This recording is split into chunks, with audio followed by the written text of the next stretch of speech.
প্রায় ৬০ লক্ষ ভোটারের নথি যাচাই এখনো বাকি রয়েছে। আর একবার জানাবো, প্রায় ৬০ লক্ষ বেশি ভোটারের নথি যাচাই এখনো বাকি রয়েছে। সেক্ষেত্রে চূড়ান্ত তালিকা প্রকাশের দিন পিছোতে পারে। তাই পিছোতে পারে চূড়ান্ত ভোটার তালিকা প্রকাশের দিন, যা প্রকাশ হওয়ার কথা ছিল। জেলা শাসকদের রিপোর্টের ভিত্তিতে এই সিদ্ধান্ত নেওয়া হয়েছে। 28শে ফেব্রুয়ারি চূড়ান্ত তালিকা প্রকাশ হওয়ার কথা রয়েছে, তবে প্রায় ৬০ লক্ষ বেশি ভোটারের নথি যাচাই এখনো বাকি রয়েছে। তাই সেক্ষেত্রে পিছুতে পারে চূড়ান্ত ভোটার তালিকা প্রকাশের দিন। অযোগ্য ভোটার 4,44,970, প্রায় 30 লক্ষ ভোটারের নথি যাচাই বাকি। 5 লক্ষের উপর ভোটার অনুপস্থিত। ডিইওদের নথি যাচাই বাকি 4,66,323। অন্যদিকে অযোগ্য ভোটার 4,44,970, প্রায় 30 লক্ষ ভোটারের নথি যাচাই এখনো বাকি রয়েছে। সেক্ষেত্রে চূড়ান্ত তালিকা প্রকাশের দিনক্ষণ ফের পিছুতে পারে, এমনটাই কিন্তু মনে করা হচ্ছে।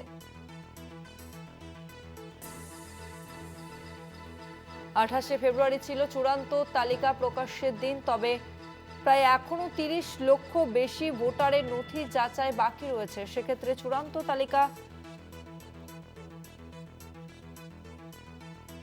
প্রকাশের দিন পিছুতে পারে। কথা বলবো, আমাদের সঙ্গে ফোন লাইনে রয়েছেন তৃণমূল নেতা জয়প্রকাশ মজুমদার। জয়প্রকাশ বাবু, প্রায় 30 লক্ষ বেশি ভোটারের নথি যাচাই এখনো বাকি রয়েছে। সেক্ষেত্রে যে চূড়ান্ত তালিকা প্রকাশ তার দিন কিন্তু পিছুতে পারে। আপনার প্রতিক্রিয়া? দেখুন, পুরোটাই তো ঘেঁটে দিয়েছে ইলেকশন কমিশন। মনে রাখবেন, 29শে অক্টোবর ঘটা করে প্রেস কনফারেন্স করে এসআইআর ঘোষণা করেছিলেন মুখ্য নির্বাচন আধিকারিক ওই জ্ঞানেশ কুমার। কিন্তু না ছিল পরিকল্পনা, না ছিল কোনো রোড ম্যাপ। আর বারবার ডেট বদলেছেন, বারবার ইনস্ট্রাকশন বদলেছেন, নিজেই জানেন না কি করতে চাইছেন। সব থেকে বড় কথা, জিনিসটা তো হওয়ার দরকার মানুষের জন্য, গণতন্ত্রের জন্য, কিন্তু উনি করতে গেলেন বিজেপির জন্য। একটা পলিটিক্যাল পার্টিকে সন্তুষ্ট করতে হবে যারা তাকে অ্যাপয়েন্ট করেছে। এই জন্যই পুরো জিনিসটা ঘেঁটে গেছে। পেছন থেকে তারা বরাত দিচ্ছে, এত নাম বাদ দিতে হবে, সেইটা করতে গিয়ে আজকে এই নাকানি চোপানি খাচ্ছেন। কোনো সিস্টেম নেই, তারপর সুপ্রিম কোর্ট কড়া নজর রাখছে। তাই জন্যই পুরো জিনিসটা ঘেঁটে গেছে। আমাদের ভয় হচ্ছে শেষ পর্যন্ত যেটা করবেন সেটা কতখানি ঠিক কাজ হবে, এটা একটা খুব বড় প্রশ্ন।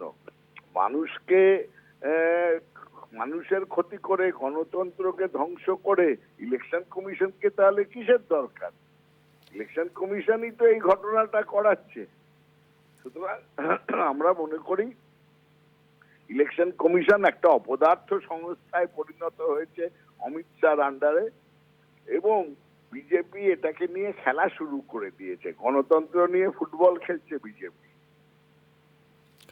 জয়প্রকাশ বাবু, কমিশন সূত্রে যে খবর পাওয়া যাচ্ছে যে প্রায় এখনো 10 লক্ষ নাম বাদ পড়তে পারে, আপনার কি মনে হয়? এই নাম বাদ পড়তে পারে, এসব হচ্ছে তো বিজেপির হুকুম। এবং সব থেকে বেশি নাম বাদ যাচ্ছে হিন্দুদের। এই বিজেপি প্রথম বলেছিল না যে অনুপ্রবেশকারী রোহিঙ্গা, না পাওয়া গেল রোহিঙ্গা, না পাওয়া গেল অনুপ্রবেশকারী। মাঝখান থেকে যারা দীর্ঘদিন ধরে পশ্চিমবঙ্গে থাকে হিন্দু, তাদের নাম সব বাদ যাচ্ছে এবং ভোটার থাকছে না। কি যে করবে এই বিজেপি পরে আমরা জানি না। তবে সাধারণ মানুষের খুব হেনস্থা হয়েছে, হয়রানি হয়েছে। আমাদের মনে হচ্ছে সেই হয়রানি আরো বাকি আছে এই কেন্দ্রীয় সরকারের, বিজেপি আর ইলেকশন কমিশনের জোড়া চাপের মুখে। ধন্যবাদ আপনাকে। প্রায় 30 লক্ষ বেশি ভোটারের নথি যাচাই এখনো বাকি রয়েছে। তার মধ্যে অযোগ্য ভোটার 4,44,000, প্রায় 30 লক্ষ ভোটারের নথি যাচাই বাকি রয়েছে। সেক্ষেত্রে চূড়ান্ত তালিকা প্রকাশের দিন ফের পিছুতে পারে, এমনটাই কিন্তু মনে করা হচ্ছে। নির্বাচন কমিশনের তরফ থেকে ঘোষণা করা হয়েছিল 28শে ফেব্রুয়ারি চূড়ান্ত তালিকা প্রকাশ করা হবে।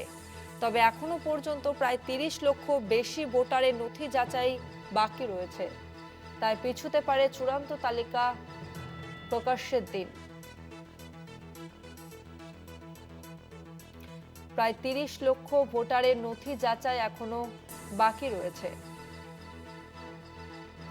5 লক্ষের উপর ভোটার অনুপস্থিত।